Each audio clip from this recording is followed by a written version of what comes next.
Around Dodge City and in the territory on West, there's just one way to handle the killers and the spoilers, and that's with a U.S. Marshal and the smell of Gunsmoke.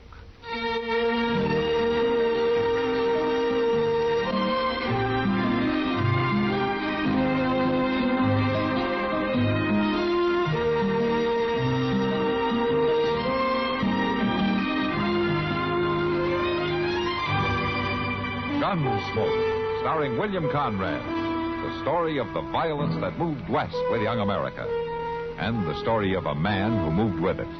I'm that man, Matt Dillon, United States Marshal. The first man they look for and the last they want to meet. It's a chancy job, and it makes a man watchful and a little lonely.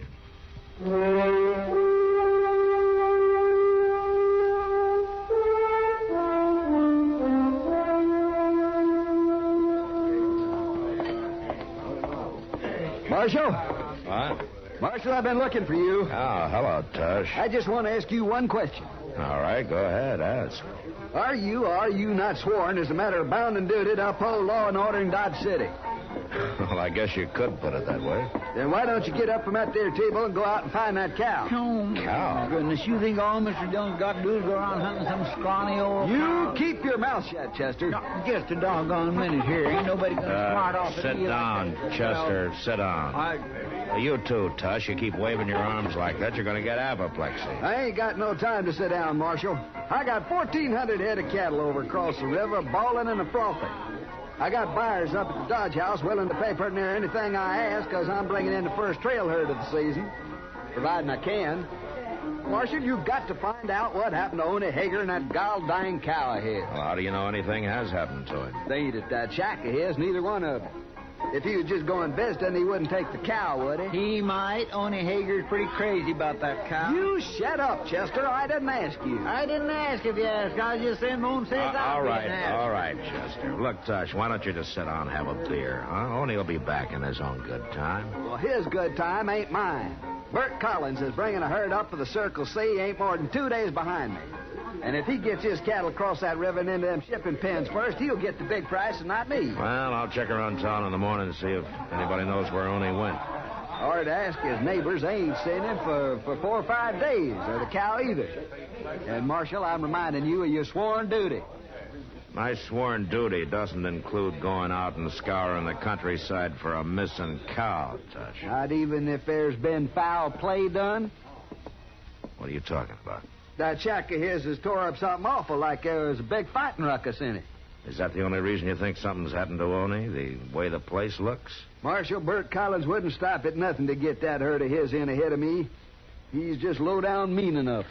Well, it's too late to start tonight, but I'll see what I can find out first thing in the morning. All I'm asking, Marshal, for you to enforce the law and protect the innocent and bring a guilty to justice. Yeah, I'll try to do all of that, Tush, the first thing in the morning, huh? Now, why don't you check in at the Dodge House and try to get some sleep? I doubt I'll close my eyes. All them cattle on the far side of the river, all that money on this side, I won't sleep a wink, Marshal, but I hope you pass a pleasant night. Thanks, Tush.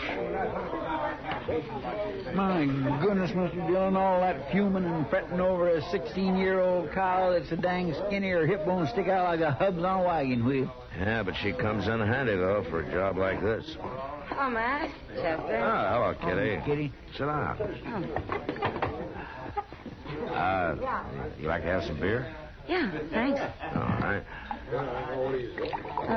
What's Tush Lee all worked up about, Matt? Oh, he's got a trail herd that he wants to bring across the river. He's pretty upset because he can't find Oney Hager and that cow of his. What's Oney Hager's cow got to do with it?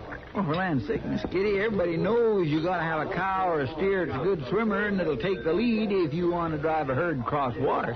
Well, I didn't know it. Is that true, Matt? Yeah, that's true. See, a lot of herds have a natural leader or two, and if they'll take to water, the rest of the cattle will follow them across. But you try to force the herd in, the chances are they'll panic and half of them will drown. Huh. I never heard of it. Oh, Oney Hager makes a lot of money every season just leading the herds across the Arkansas. That old cow of his takes to water like a duck. Well, then it's not a joke. Without that cow, Tush is in trouble. Sure he's in trouble. When Bert Collins hits here in a couple of days with his herd, there's going to be more trouble. But he's already here, Matt. Huh?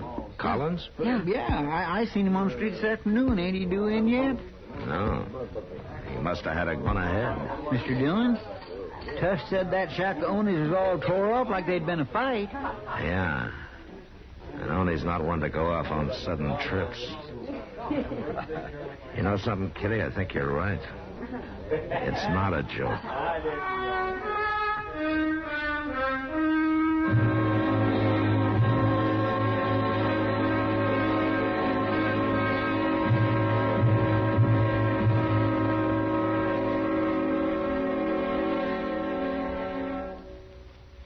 Now, just listen a minute. If you will. I've got a little story to tell you. Well, it's not so little. It's sort of a tall tale. It's about a drought-busting weather conjurer named Feebold Feebleson. Why, they say Kansas never had a drought that he couldn't bust in 24 hours. They say he had at least 100 different ways of doing it, too.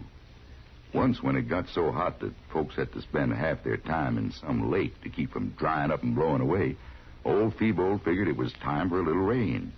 Well, he thought on the problem for a while. Then he went out and built huge fires all around the lakes and kept them a-going until the lake started boiling and the water got to vaporizing. These vapor clouds rose up from the lake so fast they slammed into one another and started raining all over the place. Well, sir, once primed, the rains came again and were soon back on schedule.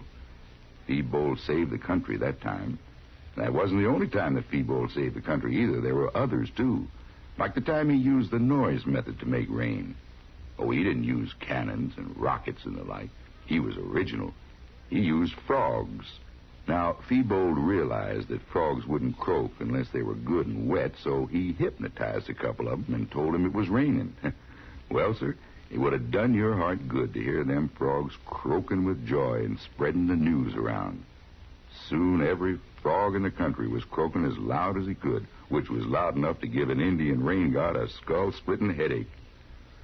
Well, the amount of noise turned out to be just right, and the rains just poured down. Of course, old Feebold could only use that method once a year, because so much rain would come down that the frogs would get washed clear down to the Gulf of Mexico, and it'd take them near a year to get back home. Rain, fog, sleet, snow, heat, or what have you. Old Feebold had a way to handle the situation. Why, I remember the time that... No, I hadn't better tell you that one. Why, it's almost unbelievable. And I don't want to take a chance on making you think that I might stretch the truth just a little bit. Say, isn't it nice being citizens of a country where you can laugh and talk about things free as a breeze? And write and read and worship, too. Yes, sir. Maybe you don't think about it much, but you should.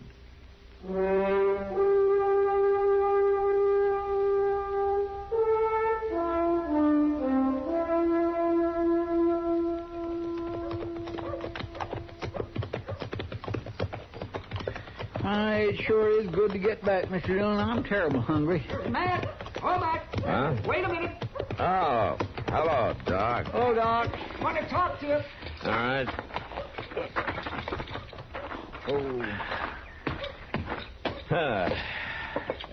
Chester, you go on ahead if you want. I'll meet you at the restaurant, huh? Well, I am feeling pretty empty, Mr. Dillon. Yeah, I'll go on in. I'll see you later, Doc. Yep, right, Chester. What's on your mind, Doc? Well, Matt, what are you planning to do today? Work, same as the other 6 days every week. Work? Oh, work. You mean sitting down in that jail office with your feet on the desk? No, not today, Doc. I gotta track down a cow. A cow? A cow, that's good. See, Matt, you come along with me. Oh, where? But I gotta look in on a couple of patients out toward Kiowa Meadows. Now, it won't take long, and we'll have the rest of the day to shoot us some prairie hens. Prairie hens? This time of year? Doc, the only prairie hen around here right now are holed up in the plum thickets so deep that a weasel couldn't even get to. Now that's just where you're wrong. Oh. You know how Kiowa Meadows is protected by that bend in the river? Those high bluffs on the north side there? Oh, yeah. And these last few weeks, it's been mighty warm for this time of year. Yeah. Well, it's made a kind of a false spring out there in the meadow. Now, the way I hear it, it's just as green as May. with a stand of young clover coming up there, and wild timothy and buffalo grass, and the prairie hens are just swarming. You know something? That's possible, Doc. I remember something like that happening a few years back. Well, come on, then. Let's get out there and get at it. Oh, Doc, I already told you. I gotta find a cow. What? Are you serious? Yes. I thought that was a joke. I wish it was. Say, you haven't seen anything of Oni Hager, have you? You mean Oni's cow? Uh-huh. Oh, my. That old bag of bones? Well, if that old bag of bones doesn't turn up pretty quick, it's going to cause the worst fight that this town's ever seen. Oh, fight. Now, who the damn would have bothered to fight over that scrawny old walking carcass, huh? Except Oni, of course. No, not Oni. A couple of pretty tough boys named Bert Collins and Tush Lee. See, Oni's disappeared, and that's the trouble. Tush thinks that Collins has had something to do with it. I'm not too sure, but what he may be right. Well, what do you mean? Well, Chester and I just got back from a look at Oni's shack this morning. I'm going to fight in it, all right. The cook stove's knocked over. Table's smashed. No sign of Oni or the cow anywhere. Oh, well, gee, Matt, maybe he went on a trip. He took his cow along? Oh, well, no. See, Matt, if anybody's done something to poor old Oni, they ought to be hung. Well, I feel the same way, Doc. He's got his faults, but he's a harmless old coot, and he never did any hurt to anybody in his whole life. Yeah. It kind of looks like somebody did some hurt to him, though.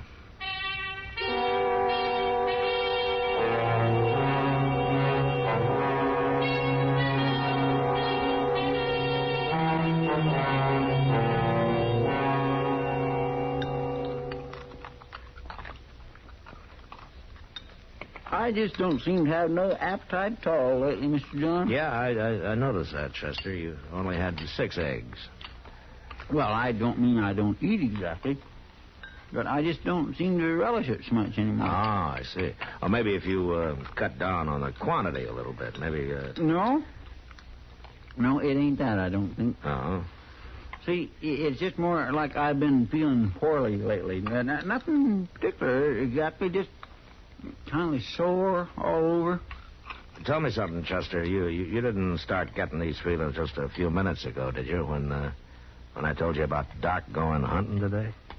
Oh, my goodness, no, Mr. John. I've been having these pains for a long time. Oh, I see. Of course, now that you mention it, I declare I bet it sure wouldn't do me no harm to... Get out in the open for a while, huh? Oh. Like around Kiowa, for instance, huh? Prairie hen makes mighty good eating. I heard you say that yourself many a time. Doc's already promised us some, Chester. Oh, Doc's already... Look, seeing is believing. Doc can't hit the side of a barn with both hands and a board in the middle. You know that. Matt. Hello, Kitty. Matt, you better get over the Long Branch right away. Oh, why? What's wrong? With Tush and Bert Collins over there, sidling around each other like a pair of tomcats. It's going to bust loose any minute, Matt. Come on, Chester. I got some flapjacks here on the... Well, bring them with you.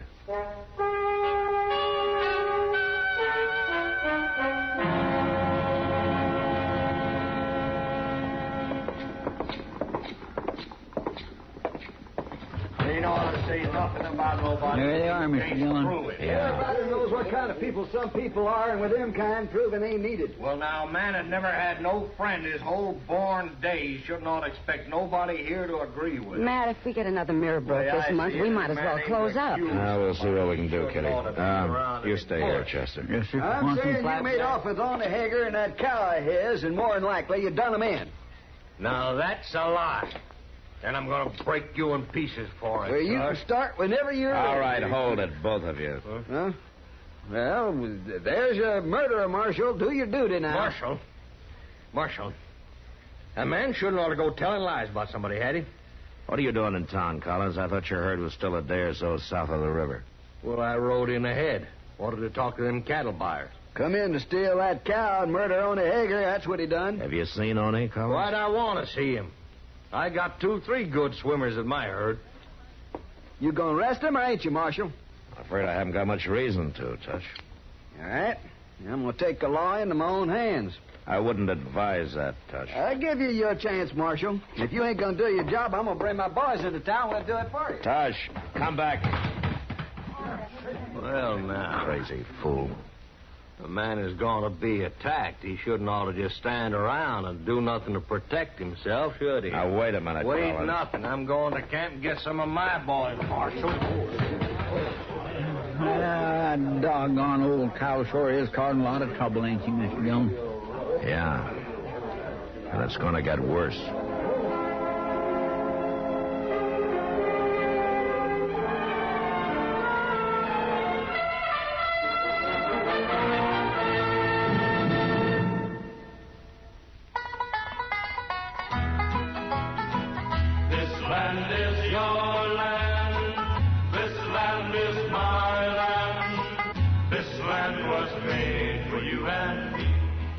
We tend to group Nebraska with one or another of the states, the Cornhusker state has many characteristics which are strictly its own.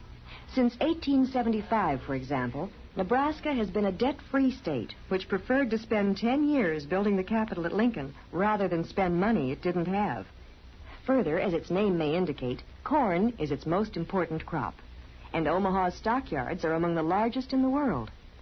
Then there's historic Chimney Rock near Bayard, and the town of Alliance, which was once almost sold by the Burlington Lines Railroad.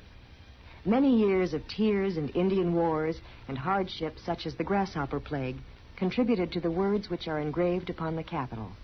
Honor to pioneers who broke the sods that men to come might live. Nebraskans live by these words, and they live for them.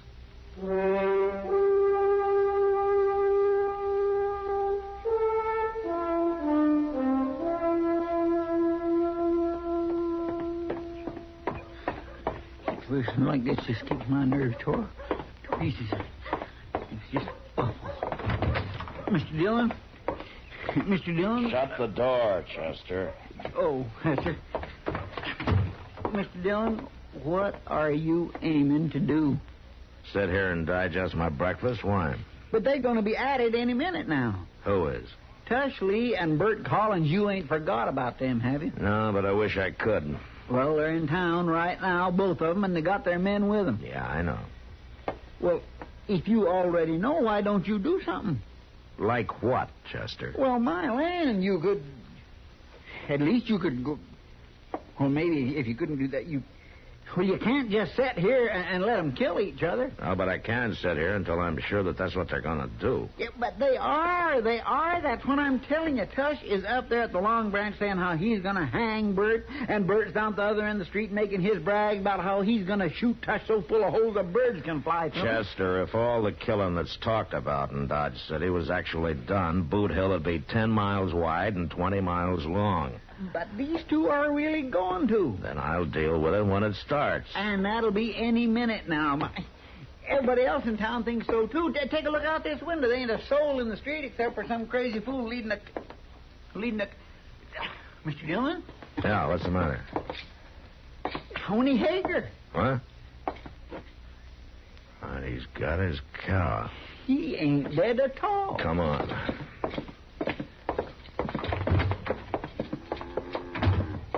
Hey, Arnie! Wait up a minute, will you? And look, there's Tush at the door of the Long Branch there. Yeah. And there comes Collins and his men. It's him. Morning, Marshal. Chester. Oh, Arnie. It's looking up to be another mighty pleasant day now. Or wouldn't you say so? Yeah. It's a fine day, Arnie. Where have you been? You know, me and Ida Bell here has been up to Kiowa Meadows for a few days. Kiowa Meadows? Oh, my goodness, it's just like spring up there. All new grass and fresh clover, and Ida Bell ain't at nothing but dry feed all winter. It's just done her a world of good. Ain't that right now, dearie? Tush! What? Come on out here. You too, Collins. And both of you come alone. You had any excitement around town while I've been gone, Marshal? Excitement? Oh, no. None to speak of, Oni.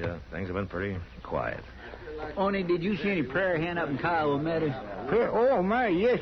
There was just scads of them. I'm mighty glad you got away from him, Oney. Did he hurt you bad? Oh, now shut up and listen to me, both of you. Before you start taking the law into your hands again, Tush, you better stop and think for a minute. Oney's only been away on a little trip. Collins here had nothing to do with it. What? It's true. Tell him, Oney. Well, I don't know what you're talking about, but me and Ida Bell's been up to Kyle Meadows. Well, there you are, Tush. Look, I told you. Well, how was I to know? Well, you didn't know. And it's like I said, a man hadn't ought to say what he ain't sure of. I reckon I was kind of in the wrong, all right. Well, that's for dang sure. And you made me look real bad, Tush. Yeah, I guess I did. Bert, I might set up drinks if you was a mind to. All right. You ain't got to say that but one time. Let's go. Oney, will you have that cow down the river in a couple hours? I got a job for her. Well, I'm mighty sorry, but Ida Bell can't do no swimming today. She can't? Well, why not? Well, she ate too much green clover, and she ain't going to be fit to go in the water before tomorrow. Tomorrow may be too late. Oh, forget it, Tush. Though you're hurting with mine, we'll swim them across together. Well, Then we'll hold out for the same price with them cattle buyers. Fair enough. All right. Come on, let's get that drink. Okay. Say, Oney, Yeah? if you went off on a trip on your own choice, now how Yeah. come your house was all tore up so bad that way? Yeah? Well, that was on account of Ida Bell. She didn't know where we was going, and she put up an awful ruckus before I convinced her. But it wasn't the barn that was tore up, it was the house. Well, of course it was. Where do you expect me to keep her, outdoors? No, Oney. Nobody would expect you to keep that cow any place except right in the house.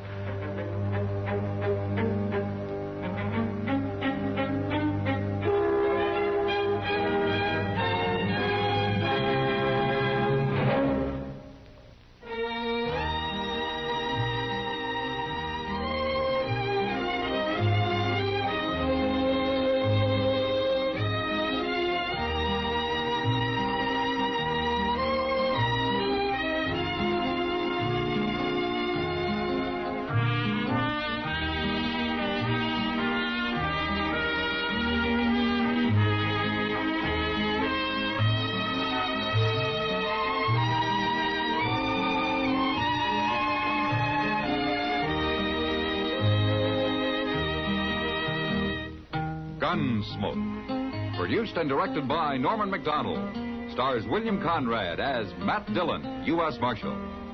Featured in the cast were Parley Bear as Chester, Howard McNear as Doc, and Georgia Ellis as Kitty. George Walsh speaking. Join us again next week for another specially transcribed story on Gunsmoke. This is the United States Armed Forces Radio and Television Service.